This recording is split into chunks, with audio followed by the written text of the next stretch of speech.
Lesson number two शरणाईना सूर। लेखक का नाम है चुनीलाल मडिया अने एनो साहित्य प्रकार है टूकी वार्ता। एक शॉर्ट कहानी है और सत्य घटना के ऊपर आधारित है। इस लेसन में एक शादी का माहौल है, लग्न प्रसंगનું वातावरण લીધેલું છે, પણ એ લગ્ન પ્રસંગનું વાતાવરણ છે એ કરુણ બની જાય છે, દુઃખદ બની જાય છે, કેમ કે એમાં જે શરણાઈ વાદક છે જેનું નામ છે રમઝુ મીર, એ શરણાઈ વગાડવા માટે આવે છે, પરંતુ તેને એ 20 વર્ષ પહેલાં એણે એક પોતાની દીકરીને સાસરે મોકલેલી હતી અને એનો એ વિદાય પ્રસંગ યાદ આવી જાય છે. પિતા જે છે એ જલ્દીથી રડતા નથી, જલ્દીથી દુઃખી થાય નહીં, તો પણ એ દીકરીના વિદાયની વાત આવે ત્યારે આ પિતાને જરૂર એ વસ્તુ ફીલ થાય છે. તો यहाँ આ રમઝુ મીર જે છે એ શરણાઈ વાદક છે, બધાના લગ્ન પ્રસંગમાં એ શરણાઈ વગાડવાનું કામ કરે છે. પણ જ્યારે ગામમાં ભૂદર મેરાઈની દીકરી ગૌરીનો લગ્ન પ્રસંગ હોય છે ત્યારે એ શરણાઈ વગાડવા જાય છે, ત્યારે એને 20 વર્ષ પહેલાં પોતે જે દીકરીને સાસરે મોકલેલી હતી એ સકીનાની યાદ આવી. એની દીકરીનું નામ હતું સકીના, એ યાદ આવી જાય છે અને એ શરણાઈ વગાડવામાં એટલો મશગુલ થઈ જાય છે કે એને આજુબાજુમાં શું ચાલી રહ્યું છે, લોકો શું કરી રહ્યા છે, પોતે કઈ જગ્યાએ છે, કોના પ્રસંગમાં એ આવેલો છે અને શું થઈ રહ્યું છે એનું સ્થળ કે સમયનું કશું જ ભાન રહેતું નથી. લગ્ન પ્રસંગમાં શરૂઆતમાં છે ગાડાનું પૈડું સિંચાઈ જાય છે.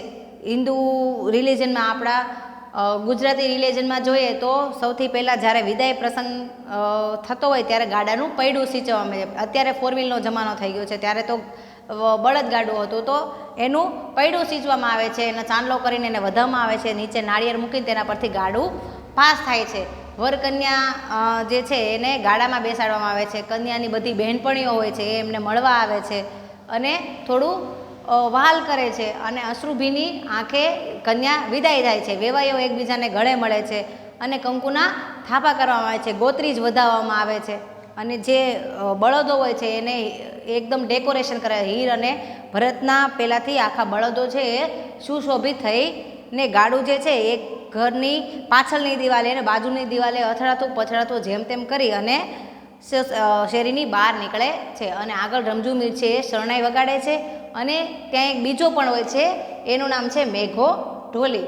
એ ઢોલી ઢોલ વગાડવાનું કામ કરે છે અને રમઝુ મીર છે એ શરણાઈ વગાડવાનું કામ કરે છે. મેઘા ઢોલીએ માથે લીલા રંગનું માથા બાંધણું બાંધેલું હોય છે, જે સાફો બાંધેલો હોય છે એ, અને રમઝુ મીર છે એને એના માથામાં પણ મદ્રાસી ફેટા ઉડતા હતા. મદ્રાસી મતલબ મદ્રાસી. અને એને રસ્તા વચ્ચે અડાણો પડે એટલો જોરશોરથી શરણાઈ વગાડે છે. વિદાય ગીતો ગાતી સુહાગણોના ગીત વધારે વેધક છે કે શરણાઈના સૂર, એ લોકો શ્રોતાઓ માટે, જે લોકો સાંભળતા એના માટે એ ડિસાઇડ કરવું મુશ્કેલ બની જાય છે. રમઝુ મીર જે છે એ શરણાઈ વગાડે જાય છે. એનો જે તલસી વેવાય છે, મતલબ છોકરાનો પિતા, એ ભૂદર મેરાઈના વેવાય, એ એકવાર દાદ આપે છે. દાદ મતલબ અત્યારે ડીજે હોય ત્યારે છોકરા જે નાચગાન થતું હોય એમાં જે પૈસા ઉડાડે છે, पहले भाई ऐसे ही पैसे दिए जाते थे तो उसे बोलते हैं दाद. एक बार पैसा आपे છે તો રમઝુ મીર જે છે એનું ધ્યાન હોતું નથી, તો તલસીબે પણ એ લેટ ગો કરી દે છે, કંઈ ધ્યાન આપતા નથી અને એ 20 વર્ષ દાયકામાં એટલો પાછળ ઘૂસી જાય છે કેમ કે રમઝુ મીરના જીવનમાં 2 જ પાત્ર હતા, એક સકીના અને એક મૃત પત્ની. अब सकीना જ્યારે 2 વર્ષની હતી, जब वो सकीना 2 साल की थी तब उसकी मम्मी की डेथ हो गई. जब वो 2 साल की थी तब, और उनके जो समाज वाले थे उन्होंने सकीना को बड़ा करने के लिए एक माँ की ज़रूरत है, इसलिए रमज़ू मीर को सलाह दी कि वो दूसरी शादी कर ले. समाज के जो लोग थे उन्होंने बोला कि निकाह कर लो, लेकिन रमज़ू मीर है वो उसने उन लोगों की बात नहीं मानी और वो उन्होंने सोच लिया कि वो रमज़ू मीर जो है उन्होंने सोच लिया कि वो अपनी बेटी सकीना को माँ और बाप दोनों का प्यार देके ही बड़ा करेगा. और उन दोनों की जो जोड़ी थी वो पूरे गांव में प्रख्यात थी. रमज़ू मीर जहाँ पे भी शहनाई बजाने के लिए जाता था वो उसकी जो बेटी थी उसको सकीना को साथ में लेके जाता था. रमज़ू मीर ने ओजत नदी के किनारे अपने बच्चे के कपड़े धोए थे. कोई भी शादी में जाओ तो जैसे बंदरिया के गले पे उसका बच्चा लटका होता है, वैसे वो सकीना उसके साथ उसकी बगल में लटकी हुई होती थी. और रमज़ू मीर खुद भूखा सो जाता या कुछ भी खा लेता, लेकिन सकीना को अच्छा अच्छा ही खाना खिलाता. वो भले फटे हुए कपड़े पहनता लेकिन बेटी को एकदम फुल फटा मतलब अप टू डेट रखता था। और गांव के लोग ये बात अच्छे से जानते थे। और जब भी उसको अपनी मरी हुई पत्नी की याद आ जाती थी, सकीना जब तुतलाते हुए बोलती थी, तब वो शहनाई बजाता था। क्योंकि शहनाई जो है उसके लिए सिर्फ ये पैसे कमाने का साधन नहीं था, उसकी रोजी रोटी का ही साधन नहीं था, लेकिन उसकी मृत पत्नी के साथ सानिध्य, उसके साथ जुड़े रहने का भी एकमात्र जीता जागता साधन। उसके लिए ये बेजान नहीं थी, शहनाई भी उसके लिए एक जीती जागती चीज़ ही थी। अब होता यह है कि जैसे जैसे समय जाता है उसकी बेटी बड़ी हो जाती है सकीना, और वो सकीना की शादी करता है। लेकिन शादी के 8वें दिन ही उसकी मृत्यु हो जाती है सकीना के। अब बिना पत्नी के तो उसने अपनी बेटी को माँ और बाप दोनों का दुगना प्यार देके बड़ा किया था। अब शादी के 8 दिन बाद ही समाचार आता है कि उसकी बेटी सकीना की मृत्यु हो गई है। किसके कारण हुई, क्या हुई, वो उसका भेद रमजू मीर जीते जी जान ही नहीं पाया था कि उसकी अचानक मृत्यु का कारण क्या है, उसको पता ही नहीं चला। इसलिए कुछ दिनों तक तो वो एकदम अवाक शौक हो गया, उसको कुछ समझ में नहीं आ रहा कि ये हो क्या रहा है। और इसकी चित्त भ्रम जैसी दशा देके बोलते डोसानी डागली चसी गई है, मतलब ये सटिया गया है, पगला गया है। और फिर धीरे धीरे वो उस गम से बाहर आने की कोशिश करता था। लेकिन रमजू मीर के जीवन में 2 ही कैरेक्टर मेन थे, एक पेढ़ी दर पेढ़ी वारसाમાં મળેલી શરણાઈ અને મૃત પત્નીના સંભાળના રૂપે મળેલી દીકરી સકીના। ये 2 मार्क्स का क्वेश्चन है कि रमजूने दुनियाના કયા 2 પાત્રો સાથે દિલ્લગી બંધાઈ ગઈ હતી। કે રમજૂને દુનિયાના 2 પાત્રો જોડે દિલ્લગી બંધાઈ ગઈ હતી, એક પેઢી દર પેઢી વારસામાં મળેલી શરણાઈ અને મૃત પત્નીના સંભાળના રૂપે મળેલી દીકરી સકીના।